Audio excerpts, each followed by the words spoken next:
കൊള്ളാം. കാണാതായവനെ അന്വേഷിക്കുന്നതിന് പോലെ ഇവിടെ കിടന്ന് ചുറ്റിക്കളിക്കാം. അപ്പൊ നീ എന്തിനാ ഇങ്ങോട്ട് വന്നത്? ഞാൻ വന്നില്ലേ കാണാൻ. നീ വന്ന് വിളിച്ചു പോവുക കുഴപ്പമുണ്ടാക്കിയത്. അതുകൊണ്ട് ഇങ്ങനെയെങ്കിലും രക്ഷപ്പെട്ടു. വിദേശ വസ്ത്രം ബഹിഷ്കരിക്കുന്ന നാട്ടുകാരെ ഉപയോഗിച്ചാ ആവശ്യമില്ലാത്ത കാര്യം ഇടപെടരുത്. അതായപ്പോ ചേട്ടൻ ചെയ്തത്. വല്ല കാര്യമുണ്ടോ? ഒരാവശ്യമില്ല അതിനകത്ത് നിന്ന് കയറാൻ.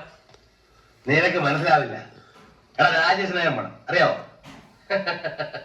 ഷോക്ക് അടിക്കേണ്ട ടൈമായി.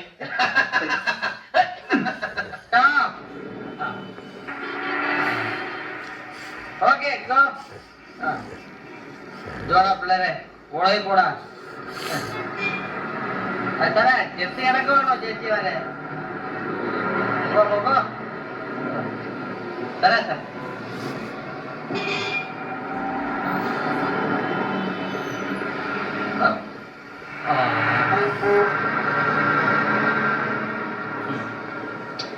ഇതെന്താ കാപ്പി?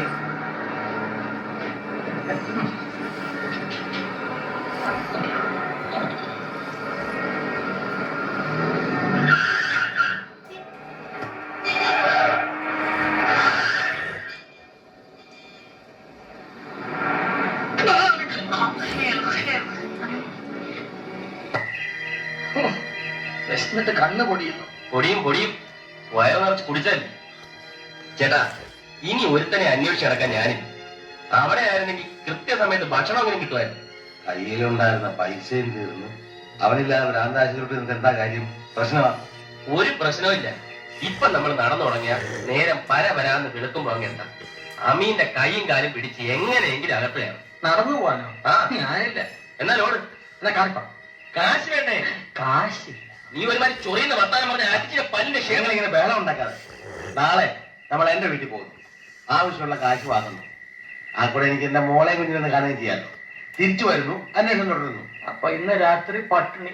രാത്രി നമ്മൾ ഉറങ്ങാൻ പോയില്ല. നാളെ സുഖമായിട്ട് സത്യം ഉണ്ടെന്ന് സ്വപ്നം കണ്ട് ഉറങ്ങുന്നു.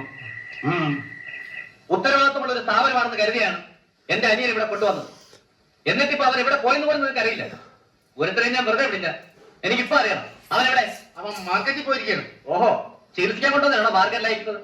മാർക്കറ്റല്ല, അവൻ സ്ഥലം കാണാൻ വേണ്ടി പോയിരിക്കുകയാണ്. ഇപ്പൊ എന്നോട് വേണ്ട. എന്നെ ഉപദ്രവിക്കരുത് പ്ലീസ്. ഞാൻ എല്ലാം നോക്കട്ടെയാണ്. അവര് 4 പേര് ഇവിടുന്ന് ചാടിപ്പോയതാ. ഇവനാണ് അതിന്റെ കാരണക്കാരൻ. ഇവന്റെ പോക്കറ്റിൽ നിന്ന് സെല്ലിന്റെ ചാബി മോഷിച്ചാണ് അവര് പുറത്താടി. ശരിയാണോ? അവർ മോഷിച്ചതല്ല, ഞാൻ കൊടുത്തതാണ്. ഓ അത് ശരി. അപ്പൊ നീ എന്നോട് കള്ളം പറയായിരുന്നു അല്ലേ? നിന്നെ സസ്പെൻഡ് ചെയ്തിരിക്കുന്നു. എന്നെ സസ്പെൻഡ് ചെയ്താലും ഊരാൻ നോക്കട്ടെ. അവര് 4 പേരെ ഇവിടെ പിടിച്ചുകൊണ്ടതിന് ശേഷം ഇതിനകത്ത് കയറിയാ മതി. അതാ ഞാൻ അവിടെ പോയി ഈശ്വരനെ വിചാരിച്ച് പോലീസിനും സർക്കാരിനൊക്കെ പരാതി കൊടുത്ത് എന്നെ വഴിയാറാക്കരുത്. ഇവൻ കൂടെ വരും. അനിയനെ കണ്ടുപിടിക്കാൻ സഹായിക്കും. പക്ഷെ അവൻ എന്തെങ്കിലും സംഭവിച്ചിട്ടുണ്ടെങ്കിൽ ചേട്ടൻ പോയിക്കോ, ഞാൻ വരാം. ചേട്ടൻ പോയിക്കോ, ഞാൻ വരാം. ചേട്ടാ, ജനബന്ധം ഇവിടെ പൊട്ടിപ്പോവും.